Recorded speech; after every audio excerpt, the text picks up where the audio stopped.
Ons skriflesing is uit Romeine 1, vers 16 en 17. En ons keer vandag daarheen terug en ons sal aanstonds daarby kom. Maar ons wat glo in God se soewereiniteit en ook vas glo en staan in die feit dat ons deur hom gelei word in sy waarheid, in alles, in elke aspek van ons lewe, glo ek dat God dit so beskik het, dat ons nou in hierdie dae, in hierdie tye, in Romeine 1 vers 16 en 17, moet wees. En ons glo ook vas dat die Here dit so beskik het, ook in sy voorbereiding van ons dan, vir hierdie dae en hierdie tye. Ons het hier oor die afgelope 3 weke stilgestaan, by die doop en daarna by die Paasnaweek, se boodskappe oor Vrydag die kruisiging en Sondag die opstanding van ons Here Jesus Christus. En die regte verstaan van hierdie uiters belangrike leerstellings is die grondslag van ons redding, ons heiligmaking, ons geloofsekerheid. En dit word juis in die huidige tyd beklemtoon op grond van die groot behaai wat dan nou gekom het, die groot gedoe, ek weet nie hoe dit anders te beskryf nie. Ek kan dit geleerd laat klink in ons huidige tydsgewrig, wat nou plaasvind op grond van die groot behaai oor die afsterwe van die paus. Maar ons moet een ding verstaan, geliefdes, dit is nie maar net die afsterwe van die paus en sy begrafnis en wie nou ook om gaan opvolg nie. Ons moet dit verstaan dat elke berig wat daaroor uitgaan, elke daad wat gedoen word, is 'n aanslag teen die gereformeerde protestantse, evangeliese, met ander Bybelse geloofswaarhede. Dis 'n aanslag teen ons, wat ons in hierdie waarheid bevind. En dit word juis aangevuur deur al hierdie dinge wat plaasvind. Die Engels het die mooi woord, die hype wat daarom plaasvind. Dat daar selfs wêreldleiers en na bewering 2,5 miljoen mense hier die begrafnis bywoon. Maar in die lig juis dan van hierdie aanslag teen ons geloof, die aanslag teen ons geloof. Nou, ons moet dit verstaan, elke berig daaroor is 'n aanslag teen ons geloof. Daarom is dit vir die protestantse gelowige, die evangeliese gelowige, die Bybelgefundeerde gelowige, belangrik om in al sy standpunte te staan op die 5 solas van die hervorming, waar ons al 'n hele paar keer gekyk het die afgelope jaar, en ons gaan net nou weer daarin. Want hierdie 5 solas is nie as sodanig in die Bybel nie, maar dit is ten volle 'n opsomming van die Bybelse lering. Dit wat ons in die Bybel in God se woord vind, wat vir ons riglyn vir die lewe en geloof is. En daarom moet ons elke keer teruggaan na God se woord as die enigste basis van waarheid en geloof. Mike Gendron, aan wie ek julle ook al bekend gestel het deur van sy video's, hy wat 'n ex-katoliek was en wat 'n voltydse bediening het om katolieke te gaan spreek en met hulle te praat en die evangelie aan hulle te bring met die verwagting dat hulle tot Christus sal bekeer. En in hierdie tyd het hy 'n paar vrae gevra, wat baie pertinent is, maar daar is soveel aspekte wat nou nie hierdeur gedek word nie. Maar ons kyk maar net na dit wat oppervlakkig is. Dit wat die mees obvious is.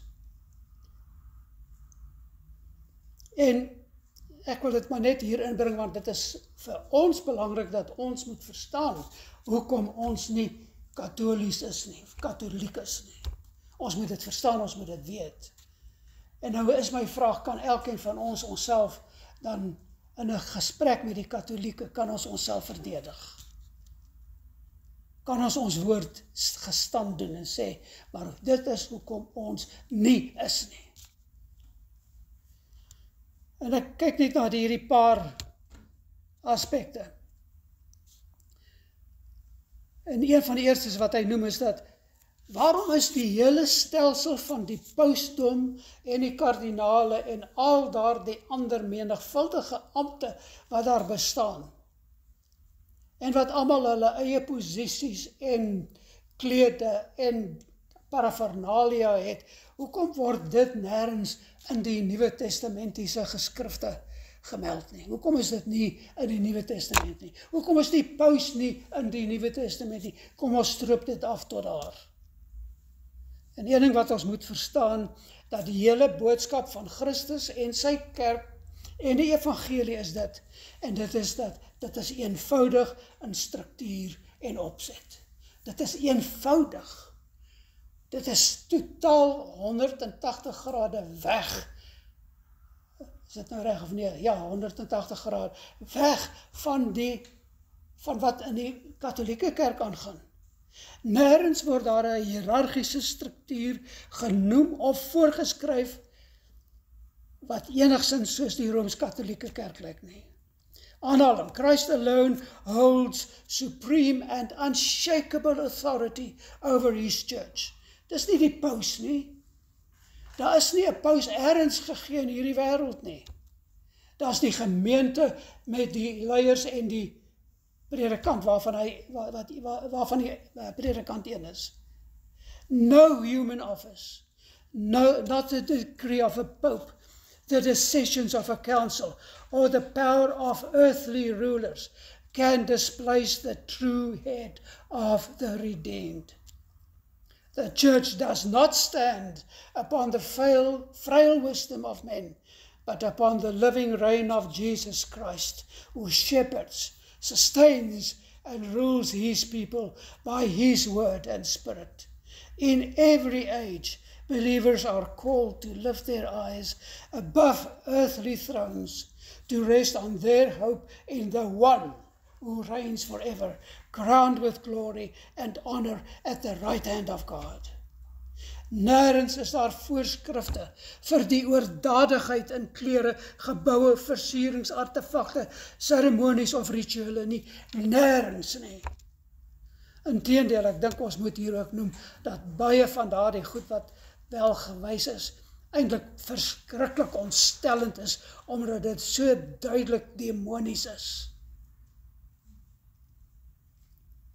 En dat die Christen wat daarna kyk in sy siel ontsteld word, omdat daar geen van daardie dinge wat daar plaasvind, enigsins verband het met iets wat in die Bybel voorgeskryf word nie. Ons skryf hier dieselfde kommentator. Though princes and pontiffs, dis die paus, may boast of titles and thrones, the true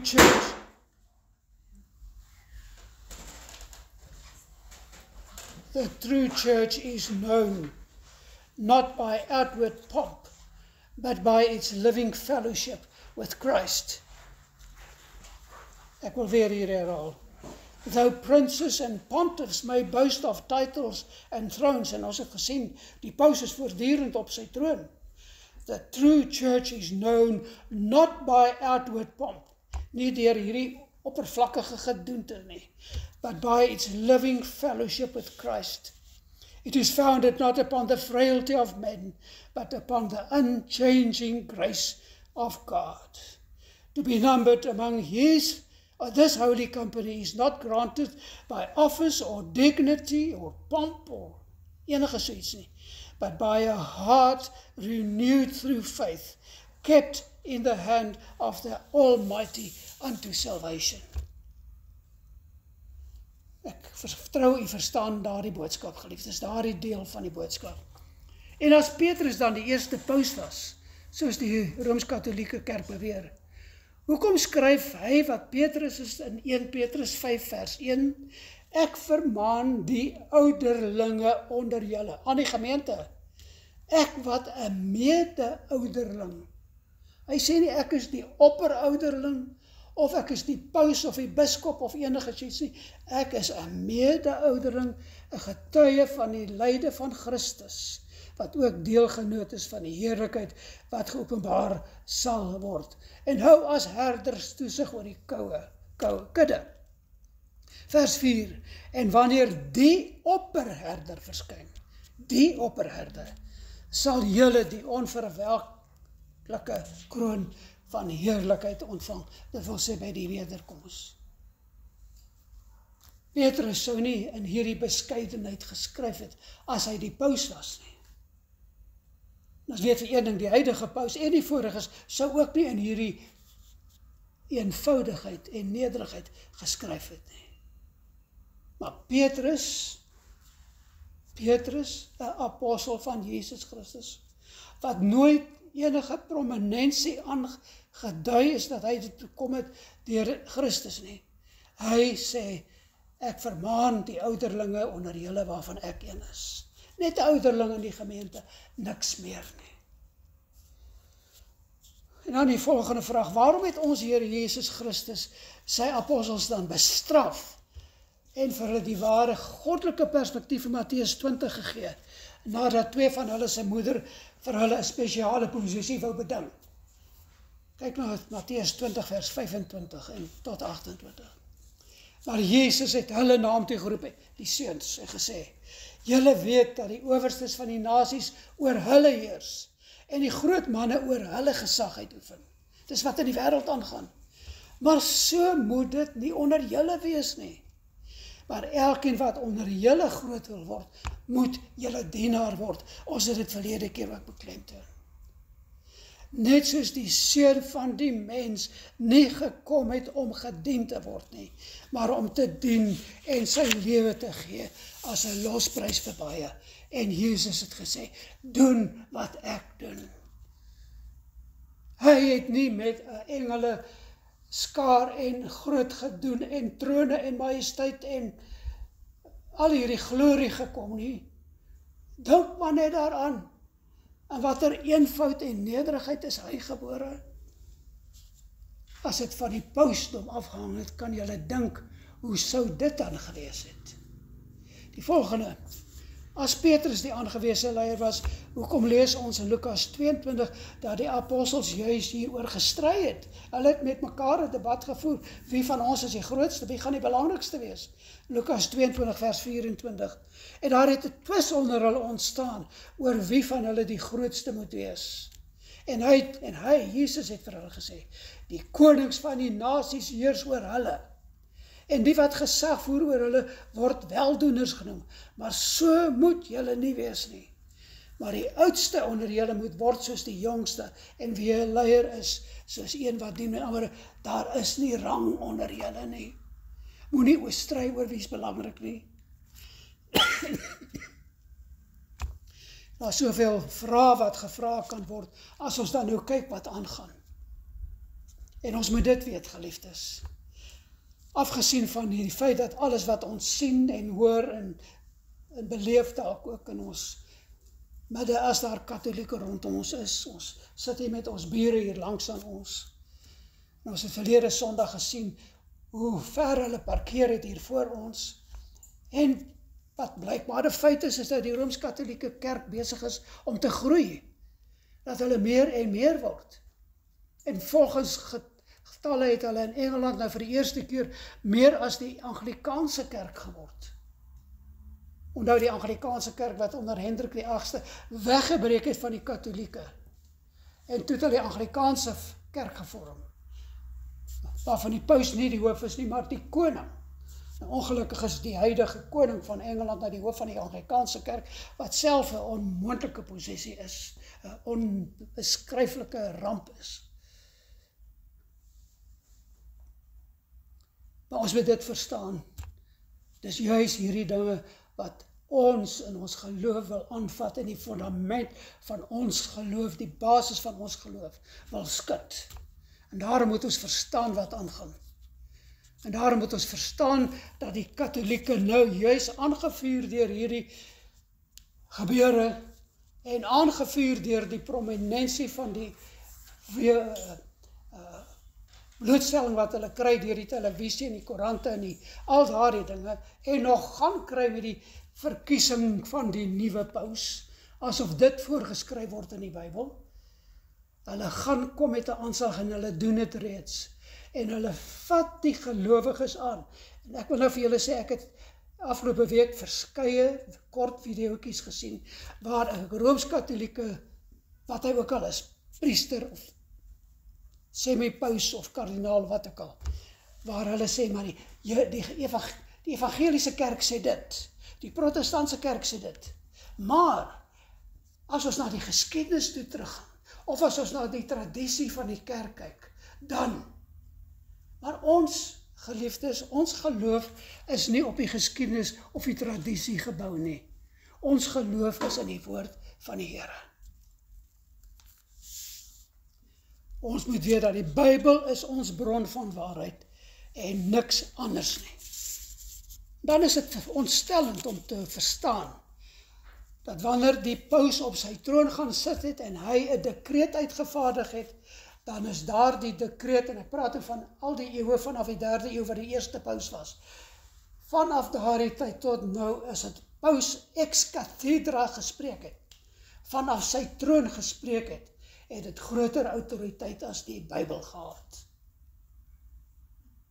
En nou kom hulle daarmee, en dis die kerktradisie, en die kerkgeskiedenis waarvan hulle praat. Die aanslag is teen ons, maar die aanslag is teen God se woord. Daarom net vinnig wil ek kyk na die 5 solas en hoe om dit te verstaan. Onthou die eerste een is sola scriptura, waarvan ek nou net gepraat het. Die Bybel as enigste bron van gesag. As die enigste standaard waarby alles in die lewe beoordeel word. En is hierteen waarteen nie aanval kom. Die Rooms-Katholieke het ander bykomende bronne van gesag. Eerstens die paus, wat as hy iets sê, is dit so goed asof God dit gespreek het. Hulle het bykomende bronne van gesag. Die tradisies, die geskiedenis, die besluite deur konsilies, die kerkvergaderinge, die dekrete van die paus. En dit is alles baie geselekteerde gebruik, gebaseer op onwaarskynlike tekste in die woord. So die eerste ene is wat ons glo en dit stel ons voorop. Eerste sola, alleenlik die woord van God. Want daarin is ons basis, ons fundament. En dan 2, 3 en 4, sola 2, 3 en 4 by mekaar. Sola gratia, genade alleen, sola fide, geloof alleen, sola Christus, Christus alleen. Daardie 3 voeg ek saam. Hoekom? Omdat genade en geloof en Christus alleen die hele geloofsleer van die Christendom, van die ware Christendom, die protestantse evangeliese Christendom saamtrek. Waarin is daar vir ons redding gebaseer op die skrif alleenlik, genade, geloof in Jesus Christus alleen. Dit gaan oor die hele Bybelse lering van waar God redding gee. En die 5de ene is Soli Deo Gloria, aan God alleen die eer, alles, al die voriges, werk alles saam om aan God die eer te gee. En dan moet ons verstaan dat dit wat in die Rooms-Katholieke kerk gebeur en alles daar rondom is beslis nie tot eer van God nie. Hoekom nie? Want dit is teen sy woord. Dit is teen sy geopenbaarde woord wat hy vir ons gegee het. Moenie daaroor twyfel nie. Daarom is dit wat in die Katholieke kerk aangaan 'n abominasie.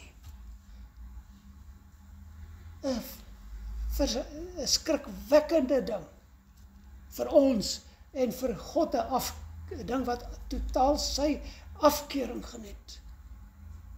Ons kan nie daarmee saamgaan nie. En daarom is die ding wat jy so ontstellend is, as ons nou daarna kyk, hoe die protestantse, hoe baie mense in die protestantse geloof alreeds gekapituleer het, vorige mense wat groot evangeliste in die protestantse geloof was, mense soos Billy Graham, andere, hoe volksleiers, presidente, eerste ministers ensovoorts, in hulle groot getalle die pauslike begrafnis gaan bywoon het. Om watter rede? Om watter rede sal 'n staatshoof die paus se begrafnis gaan bywoon? Aan hom erkenning gee van wat? Dit is ondenkbaar.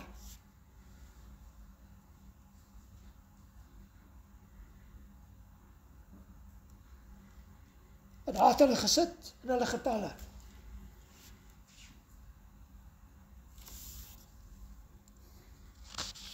En dan wil ek net sê, een ding wat vir my juis die totale teenoorgestelde van alles is, as ons dan kyk na die oordadigheid, die pragt en praal, die rituele, die seremonies, die kleding, of kom ons sê eerder die kostuums, by die paus se begrafnis. En elkeen daarvan is 'n heenwysing na menslike pretensie en dekadensie en bose rituele wat op geen manier deur die woord van God gesanksioneer word nie.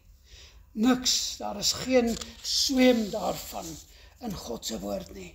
Want ons moet verstaan, Jesus het dit baie, baie duidelik, en dit gaan juist dan in vandag se boodskap en in die volgendes vooruitkom, dat in die eenvoud van die evangelie, wat begin het by Christus se geboorte, daar in die stal van Bethlehem, en Jesus wat in die eenvoud van 'n skrynwerkershuis groot geword het, wat self 'n skrynwerker was. Daarin is daar geen van hierdie dinge nie. En hy het Jesus by 2 geleenthede gesê, my koninkryk is nie van hierdie wêreld nie. Hy het dit vir Pontius Pilatus gesê, hy het vir hulle gesê, hy het vir sy disippels dit gesê, toe hulle met mag hom wou verdedig. Kan ons dit verstaan, dat die koninkryk van God is nie in hierdie wêreld en sy vertoon nie? Maar kom ons keer terug na ons teks, en ons kyk na daardie Bybelse waarheid, soos Paulus dit in Romeine vir ons bring. En kom ons neem die leisels op, waar ons het 3 weke gelede gelaat het. Kom ons lees Romeine 1 vers 16. Want ek skaam my nie oor die evangelie van Christus nie. Want dit is die krag van God tot redding vir elkeen wat glo. Eerste vir die Jood en ook vir die Griek. Want die geregtigheid van God word daarin geopenbaar uit geloof tot geloof, soos geskrywe is. Maar die regverdige sal uit die geloof lewe. Plaas dit vinnig in konteks. Ons het na die 5 solas gekyk. En ek het gesê dat solas 2, 3 en 4 spesifiek na die Bybelse patroon van redding verwys. Genade, geloof, Christus alleen. En daar is alles by mekaar. Maar dit is juist wat Paulus dan ook hier in hierdie skrifdeel wil beklemtoon. Hy beklemtoon dit nie omdat hy van die solas geweet het nie. Hy het dit net geglo. Dit is eers later geformuleer en by mekaar gebring.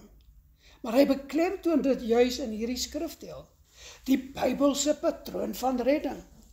En dit is juis dan so ironies dat Paulus hierdie brief in hierdie formaat met hierdie boodskap aan die gemeente in Rome skryf. Ironies is dit nie? Hy skryf dit aan die gemeente in Rome. En min het hy geweet dat 2000 jaar later Rome juis die wêreldstad sal wees waarop hierdie stellings van hom so uiters van pas sal wees. Vers 16 en 17, die kernboodskap van sy brief, van die hele brief, nie net daardie perikoop nie, daardie eerste inleidende deel nie, van die hele brief is hierdie die kernboodskap, die wese van die evangelie. Die kernwaarheid van die evangelie waarin daar redding vir die mens is. En die verduideliking wat die woord van God hier in Romeine 1 vers 16 en 17 gee, is die mees radikale lewensveranderende waarheid wat enige mens ooit kan beleef, kan hoor en beleef. En dit is dat daar slegs redding in Jesus Christus is, wat deur God gegee is as die redder en verlosser. En nie in daardie ander dinge wat die pause deur die eeue afgekondig het nie. Nie in die aflaatbriewe nie. Nie in die gebede van ons agtergeblewenes wanneer ons gesterf het nie.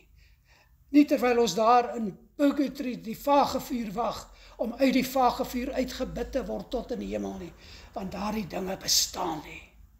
maar tog is dit wat hulle verkondig en 'n groot deel van die kerk lewe daarmee saam, asof dit die waarheid is.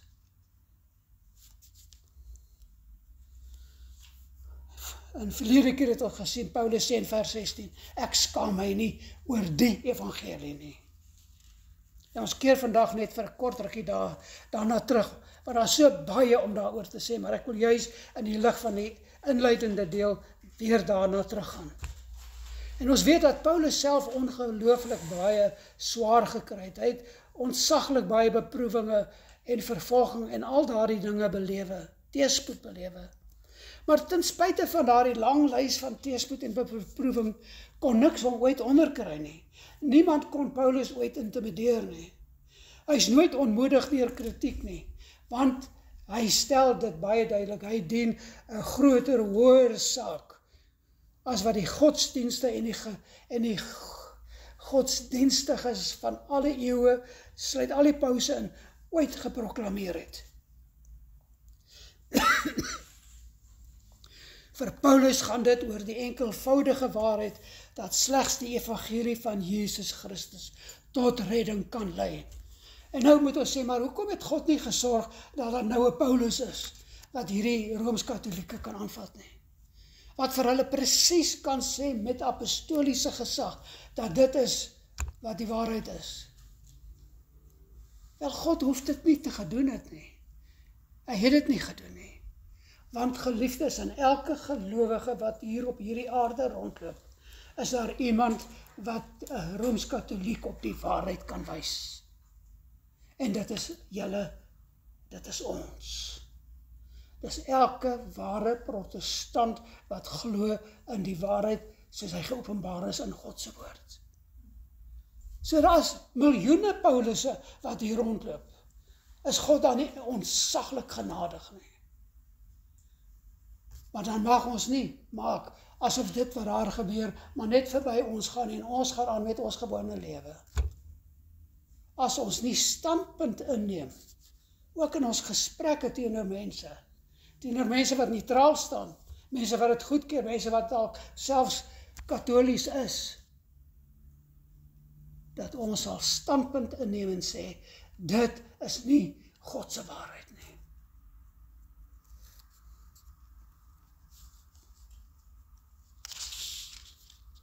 Kom ons kyk na enkele aanvullende gedagtes tot die vorige boodskap hieroor.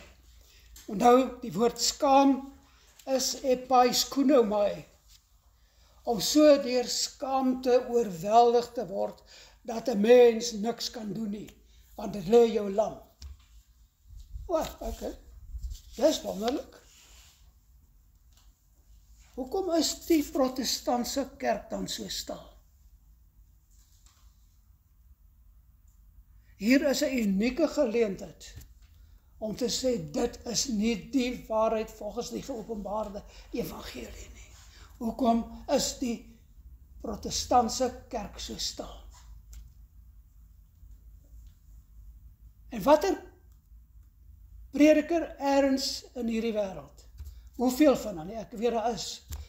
Maar watter persentasie is werklik besig om hulle gemeente in hierdie waarhede te lei en te sê, verstaan waaruit julle gered is.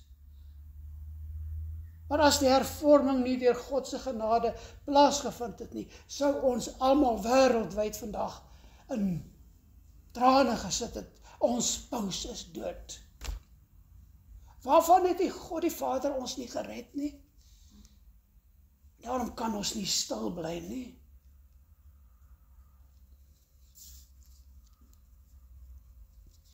Is ons lam gelê, omdat ons vir die evangelie skaam.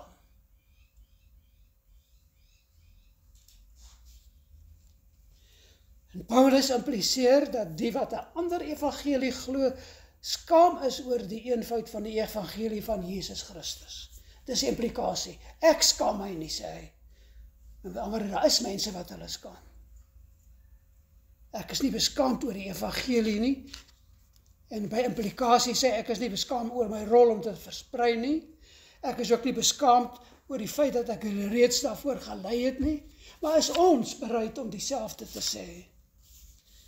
Want, sê Paulus, daardie krag is God se krag tot redding vir elkeen wat glo. Hierin, in hierdie evangelie, is daar redding wat op geen ander plek, in geen ander sisteem, in geen ander godsdiens geopenbaar word nie. Dit is in hierdie evangelie dat die gekruisigde Jesus Christus tot die beskikking van gelowiges gestel word, die wat deur die werking van God se Gees in die waarheid van God se woord by die punt in hulle lewe gekom het waar hulle besef, daar is alleenlik redding in Jesus Christus. Aanhaling: The unpopularity of a crucified Christ has prompted many to present a message which is more palatable to the unbeliever.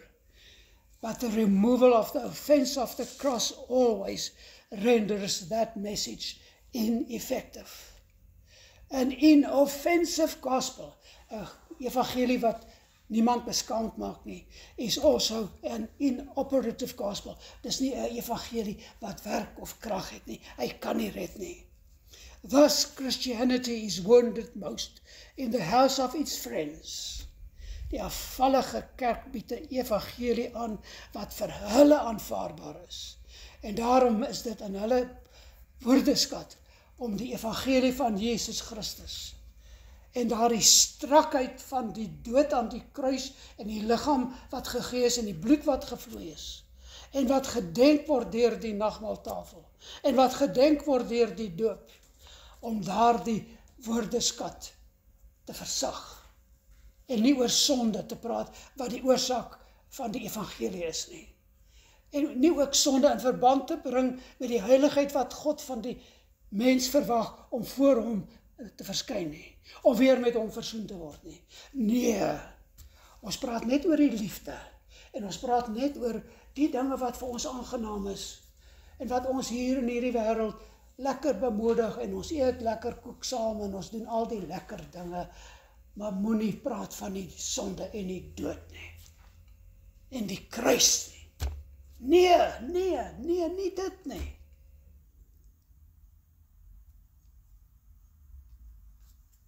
Dit is 'n ander evangelie as ons nie oor sonde en die straf op die sonde en die gestuurde heiland wys nie.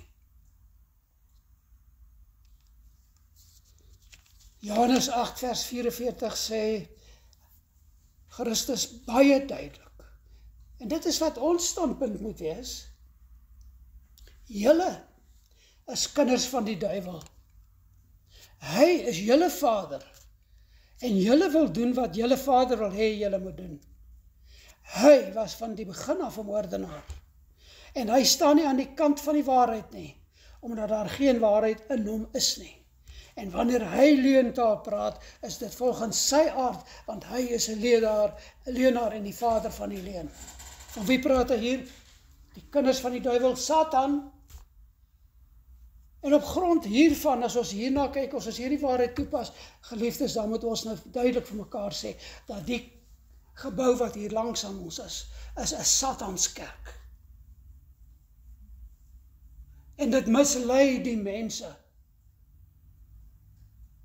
En die wat standpunt daaroor moet inneem, 'n groot deel van hulle is net so misleid, omdat hulle dit nie wil veroordeel nie.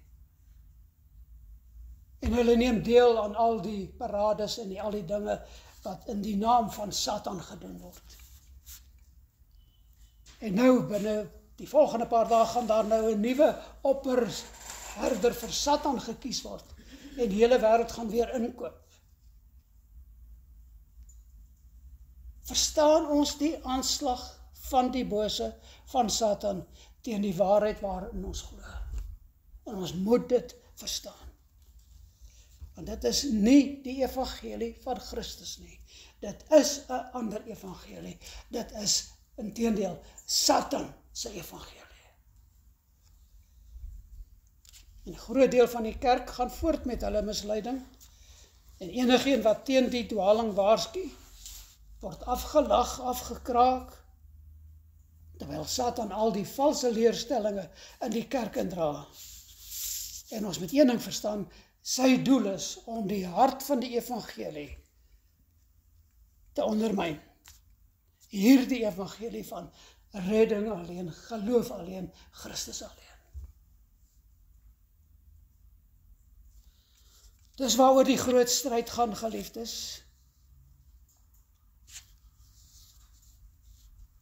Ja, daar is al daardie vertoning en pragt en praal, maar die groter hartseer is die wêreldse manifest, van hierdie wêreldse goed wat gemanifesteer word, is 'n gebrekkige, foutiewe evangelie, wat oral te vind is, ook juis dan in kerke wat hulle self kerke van Christus noem, wat nie die volle evangelie verkondig nie. Onthou wat Paulus in 1 Korintiërs 1 vers 18 tot 25 geskryf het, ons het vorige kere gekyk, ek gaan dit weer herhaal. Die boodskap van die kruis van Christus is wel onsin, die Engelse woord is foolishness. Het is foolishness vir die wat verlore gaan, vir die wêreld. Hulle wil nie daarvan weet nie, moenie ons met daardie foolishness na ons toe kom nie.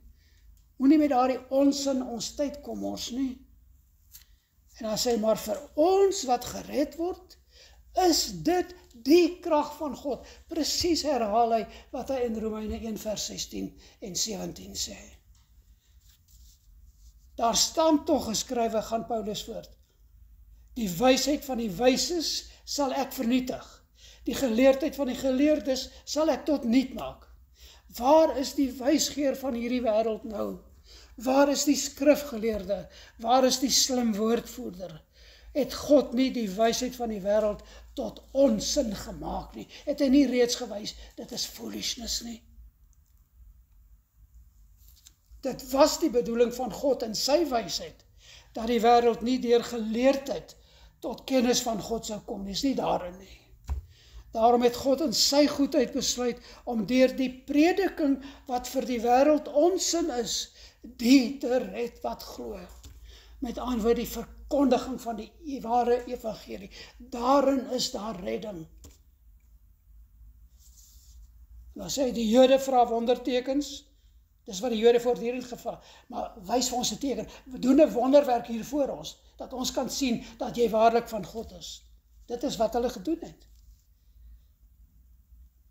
En die Grieke soek wysheid, maar hulle wil weet, wat sê die wysgeers oor hierdie dinge, die mense wat hulle so in die diepe gedagtes indink, dat hulle nie daaruit kan kom nie, en geen boodskap van redding enigstens het nie.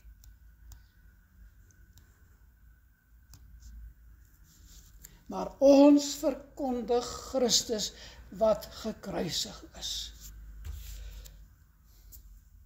As ons die naam van ons gemeente, en miskien is dit by elke gemeente behoort dit so te wees, moet ons dan as motto, as lese, as onderskrif sit, vers 23 van 1 Korintiërs 1. Maar ons verkondig Christus wat gekruisig is. Vir die Jode is dit 'n aanstoot, ons soek die wonderwerke, en vir die ander is dit onsin, die Grieke en al die ander. Maar vir die wat deur God geroep is, Jode sowel as Grieke, is Christus die krag van God en die wysheid van God. Wat vir die wêreld die onsin van God is groter wysheid as die wysheid van mense. En wat vir die wêreld die swakheid van God is groter krag as die krag van mense. Die Jode het hierdie Jesus, hierdie evangelie gehaat. Die Joodse leiers, die Fariseërs, die Sadduseërs, die skrifgeleerdes het hierdie Jesus en hierdie evangelie gehaat. En na Jesus se kruisiging was hulle so sterk in hulle oppositie saam met die Romeine in die vervolging van die Christelik gelowiges. Die feit is, geliefdes, dat ons moet verstaan, en dis vandag nog waar, almal wat ongelowig is, al kom hulle uit watter hoek ook al, neem aanstoot aan die ware evangelie. En as ons dan mense teekom wat sê dat hulle dat hulle Christene is, dat hulle gelowiges is, maar hulle verwater hierdie evangelie, dan moet ons verstaan, hulle is inderwaarheid skaam vir die evangelie. Hulle wil nie daardie waarheid hê, dat dit die waarheid moet wees, wat hulle tot redding gebring het nie. Eintlik is die implikasie, ek was nie so sleg, dat iemand in my plek moes sterf nie. Maar Christus het nie in my plek gesterf nie. Dit is wat hulle verklaar. Hulle wil nie daarvan hoor nie, hulle wil nie daarvan weet nie. Niemand hou daarvan om te hoor dat hy sondig is, en op pad na die ewige verderf is, en dat sy beste dade maar soos vuil lappe, skoebelon, onthou julle nog daai goeie woord, skoebelon, voor God is nie. Dit is dit wat aanstoot gee. Dit is hoekom hulle nie wil hoor, dat daar 'n moontlikheid is, dat hulle dalk nie gered is nie. En dan hoor hulle nog, ook dan die volgende deel van die evangelie, en dit is, julle het 'n redder nodig.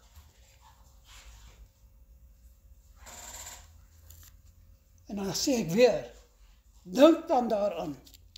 Dink daaraan, daardie klomp wat daar rondom die kruis gestaan het, en Christus gehoon en bespot het, bespoeg het, geslaan het, geskop het. Almal wat hulle afkeer teenoor hom aangedui het. En daartussen hulle die gelowiges, wat sien dat Jesus, wat aan hulle meegedeel het, en geen doekies daarom gedraai het nie, dat hy die redder is wat deur God gestuur is, daar is hy aan die kruis. En dan onthou hulle weer eens die stal, en die skrynwerkershuis, en hy wat self 'n skrynwerker is, 'n gewone arbeider. Maar sy apostels en die wat hom gevolg het hom gesien in die volheid van sy lewe, wat hy gedoen het, om te bevestig dat hy die een is wat deur God gestuur het. Maar dan, dit was die Vrydag, die Sondag, kom daar die onomstootlike bewys van die opstanding uit die dood, en nou sou daar geen twyfel meer wees nie. 2000 jaar later, wat sou mense sê van die opstanding? Kom ons keer die eerste 100 karre voor hier, op hierdie pad hier voor ons, en ons vra, wat dink jy van die opstanding van Jesus Christus? Hoe is dit moontlik dat daar mense in die kerk van Jesus Christus is, ook in ons Afrikaanse kerke, wat sê dat die opstanding het nie plaasgevind nie, en dit is in elk geval nie nodig nie, net soos die maagdelike geboorte ook nie nodig was nie. Is dit die evangeliese kerk van Jesus Christus, ook in ons land en in ons taal, uit ons konservatiewe Afrikaner geleedere, is dit waar ons beland het?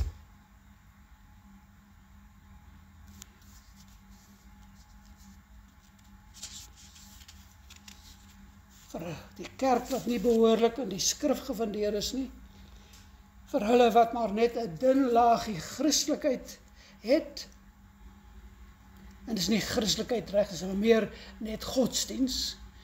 Hulle span saam met die wêreld en verander die boodskap van die kruis, sodat dit nie onsinnig is nie, sodat dit vir die wêreld aanvaarbaar sal wees, en sodat hulle nie daarvoor hoef te skaam nie. Die skaamte van die evangelie neem vele vorme aan. Dit is so baie, ek kan dit nie eers beskryf nie, maar kom ons noem net enkele aspekte van ons lewe. In ons sosiale interaksie, wanneer ons met mense te doen kry, sosiaal, intellektueel, sportgebied, skoolgebied, universiteitgebied, die werksterrein, al daardie terreine, geliefdes,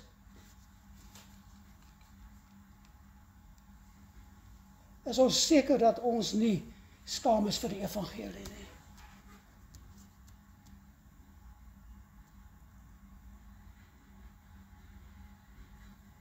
En dan wanneer ons Sondag in ons keurige kerke, in ons keurige klere, in ons keurige kerkbanke, keurige preke uit gekeurde tekste aanhoor, wat geen aanstoot gee nie, dan is die evangelie van Jesus Christus nie meer onverteerbaar nie.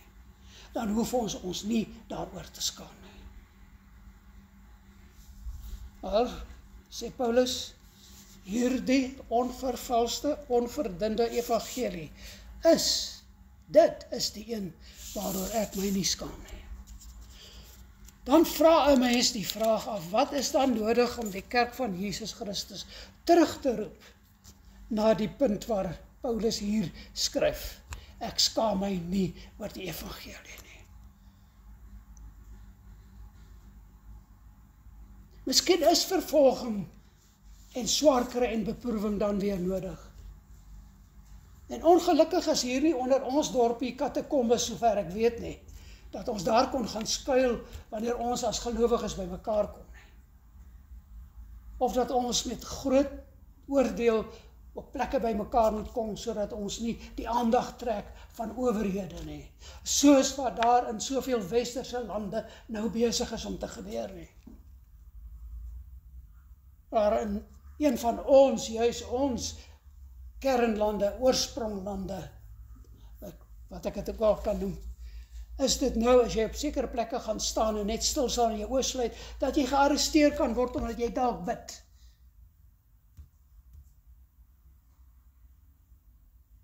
Hoe ver is ons daarvandaan? Met hierdie regering kan niemand iets waarborg nie.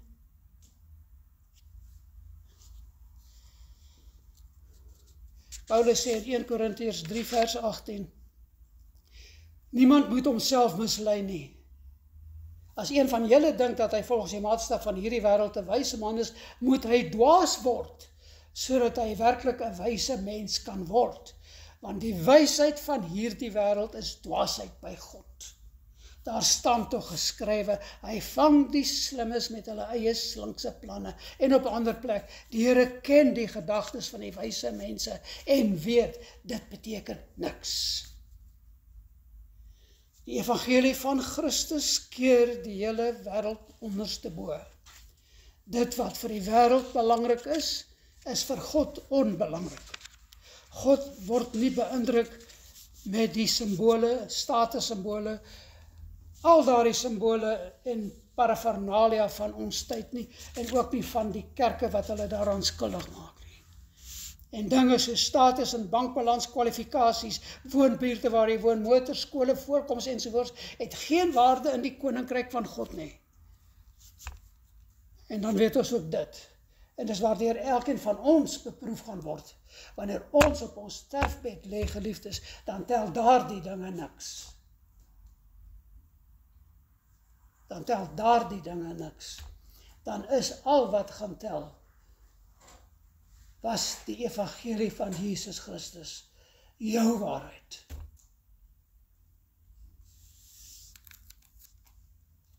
Want die evangelie, net soos die dood, en eintlik kan die twee nie geskei word nie, is die groot gelykmaker. Die Daan en aardboemelaar het net soveel status voor God as ek, as hy 'n gelowige is. Inteendeel, dalk is ek meer aanspreeklik omdat ek soveel meer geleenthede gehad het. Ek het soveel meer om oor verantwoording te doen voor God, want ek het soveel gehad in hierdie lewe. Ek het soveel meer wat ek vir die koninkryk kon aangewend het. Maar jy sien, dit pas ook nie in die gedagterigting van die moderne kerk nie. Die feit dat almal voor God gelyk is juist dit wat hulle nie wil hê nie, want ons moet daarom nou onderskei. Hulle wandel in 'n hogere groep. Hierdie mense wat nie hierdie evangelie wil hoor nie.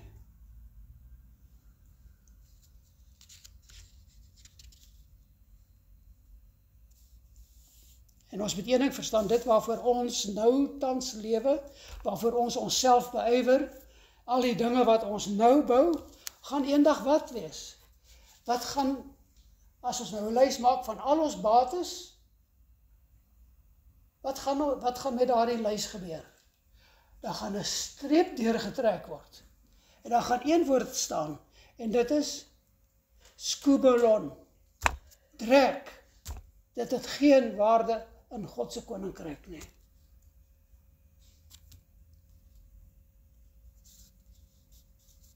Want die evangelie wil juis hê dat die gelowige by die punt kom waar hy saam met Paulus in Filippense 3 vers 7 tot 11 sê, maar wat eers vir my 'n bate was, die goed waaraan ek waarde geheg het, beskou ek nou as waardeloos ter wille van Christus.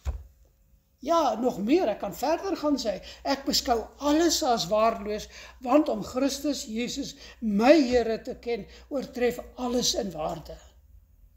En wat beteken om te ken? Om een van syne te wees, om deur hom geken te word. Terwille van hom het ek alles prysgegee, en beskou ek dit as verwerplik, weer daardie woord, skubalon, drek, sodat ek Christus as enigste bate kan verkry, en een met hom kan wees, wat Paulus hier sê, ek is versigtig, dat hierdie dinge van die wêreld, my nie wegtrek, van my toewyding aan Christus nie. Is dit waar? Is dit waar?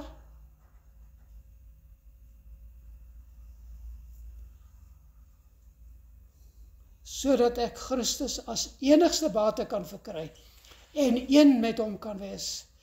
Vrygespreek, nie omdat ek die wet onderhou nie, maar omdat ek in Christus glo. Dit is die vryspraak wat God gee, omdat 'n mens in hom glo. Al wat ek wens is om Christus te ken, om Christus te ken, die krag van sy opstanding te ondervind, en deel te hê aan sy lyding, deur aan hom gelyk te word in sy dood, in die verwagting dat ek self deel sal hê aan die opstanding uit die dood. Nou, dat ons nou, nadat ons nou die opstanding weer eens, vir die 2000ste keer of wat, gevier het, gedenk het, dat dit ook vir ons net weer beklemtoon het, daarin is ons redding, in die opstanding. Die kruisiging was die prys wat betaal is. Die opstanding was die kwitansie. God het dit aanvaar.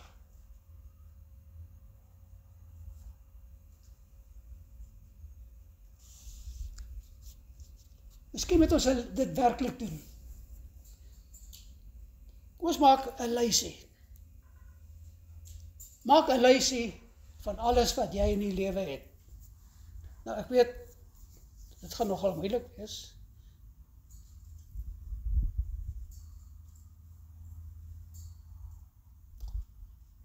En dan kyk jy watter een van daardie dinge op jou lysie is dit wat jou van Christus weghou. En jou nie hom laat volg en dien soos jy moet nie. En ek wil weer sê, geliefdes, ek het dit al van tevore gesê, dit beteken nie, ons moet nie hier besig wees nie. Maar ons moet hier besig wees, en die einddoel van ons besig wees, moet een ding wees, en dit is om God te dien ook daarin. Om te verstaan dat daardie werk wat ek doen, daardie ding wat ek daar doen, dit wat ek hier doen, my deelname hier is, sodat ek Christus beter kan dien, 'n beter getuie vir hom kan wees. Sy lig laat brand, ook in daardie wêreld waar ek is. Of word ons lig bietjie gedemp, omdat daardie skubalon te belangrik is. En daardie skubalon kom sit hier op die lens van ons lig, die lens van ons lamp, en hy word verduister. Stadig, stadig, nie met een modderslag nie, maar stadig met 'n paar druppeltjies, elke dag, elke week, elke jaar, totdat daardie lig nie meer skyn nie.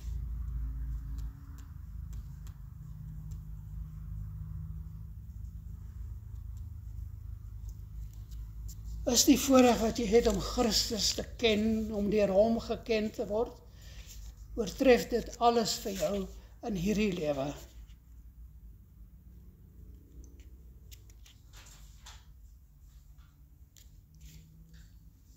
Maar ons lewe niet, ons tyd in sulke gebufferde lewens, dat dit van ons niks of baie min verg om te bely dat ons Christene is nie. Ons het ons weergawe van die Christendom so respektabel gemaak, ons het daar die skerphoeke so stomp gevryf, dat het goed inpas by die meer gesofistikeerde lewenstyl van ons tyd.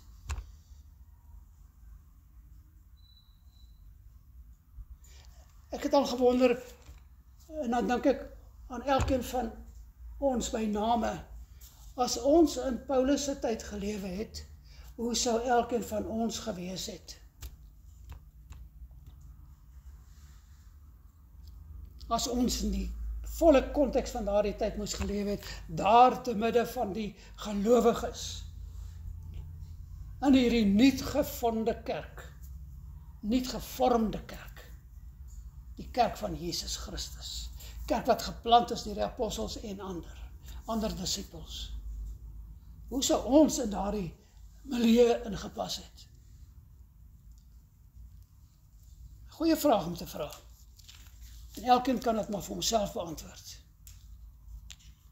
Ek wil weer sê, ons het ons weergawe van die Christendom so respektabel gemaak, dat dit goed inpas by die gesofistikeerde lewenstyl van ons tyd. Alles in ons Christenwees is respektabel, en dit buffer ons, dit vorm 'n skerm tussen ons en die gelykmakingsproses van die evangelie. Maar die vraag wat ons op die eind moet beantwoord is, dit sal ons, alles wat ons het en is, opgee ter wille van die evangelie. Sal ons alles wat ons is en het, opgee ter wille van die evangelie. Is ons bereid om saam met Paulus 'n dwaas, 'n gek te wees, om toe te laat dat die wêreld ons lag en bespot ter wille van die evangelie? Om te verstaan dat die evangelie 'n steen des aanstoot is vir die ongeredde persoon, en dat wanneer jy afgepraat word omdat jy durf waag het om die evangelie te noem, en al sou jy dan niks openlik sê nie, maar tog van jou verwag dat jy maar eerder skaam moet wees vir die evangelie. En dan weet ons, as die evangelie onbeskaamd gepreek word, sal dit aanstoot gee aan die ongereddes. Want hulle hou nie daarvan nie, want hulle ore word nie gestreel nie.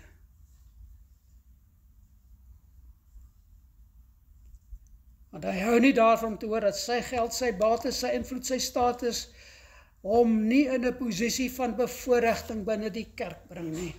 En as dit nie gebeur nie, as die evangelie nie sy wêreldse status erken nie, dan word die evangelie 'n struikelblok. En dis waarvan Petrus in 1 Petrus 2 vers 6 en 7 tot 8 skryf. Daarom staan daar in die skrif, kyk, ek lê in Sion 'n hoekklip uitverkies vir die ereplek, 'n hoeksteen. Wie in hom glo word nooit teleurgestel nie, wie in die hoeksteen glo, wie in Jesus glo. En julle wat glo, julle wat gelowiges is, deel in hierdie eer. Maar vir die wat nie glo nie, geld die woorde, die klip wat deur die bouers afgekeer is, juis het die belangrikste klip in die gebou geword. 'n Klip waaroor 'n mens struikel en 'n rots waarteen jy jou stamp. Dis die waarheid van die eerste eeuse Christendom. Dit is nie veronderstel om te verander het nie.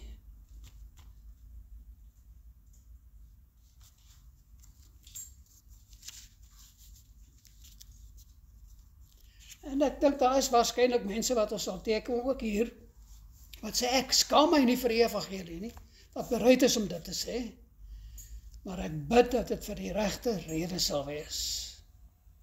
En mag dit nooit wees, omdat die evangelie vervlou het, vervloud verkondig is, vervloud aangepas is, sodat nie vir die menigte in die kerk 'n struikelblok is nie.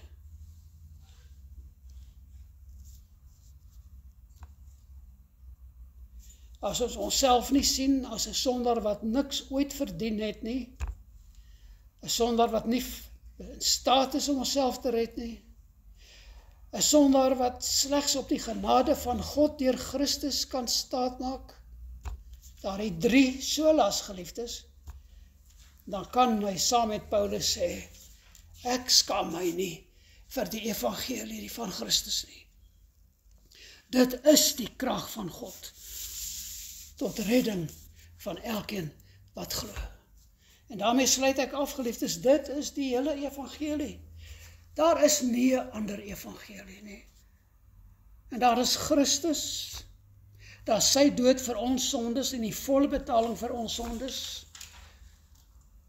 Daar die offerlam van God, wat geoffer is deur God,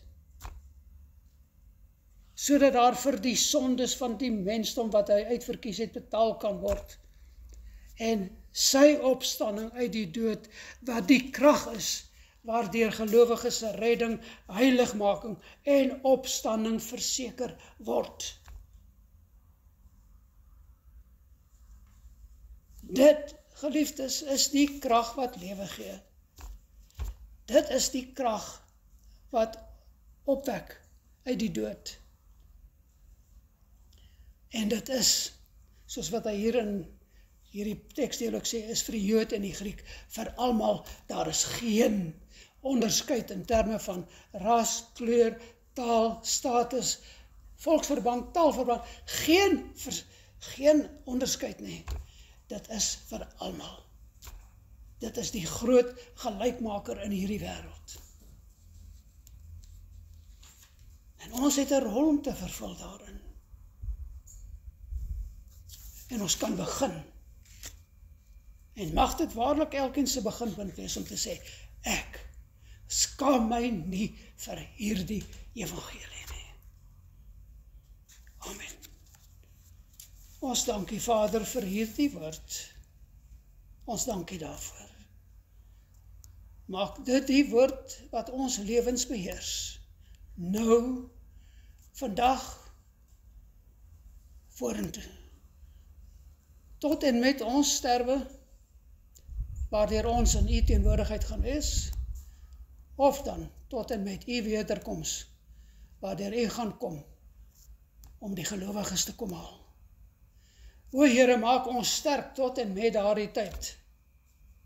En mag die dinge van die wêreld werklik skoebelon wees. Nie die dinge wat vir ons belangrik is in hierdie lewe nie. Maar dat ons sal lewe, dat ons sal staan, dat ons sal wees, dat ons voortgang sal wees elke dag in die ware evangelie van Jesus Christus.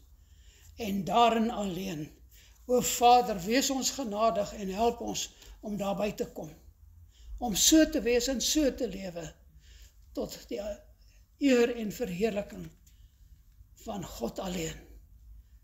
Amen.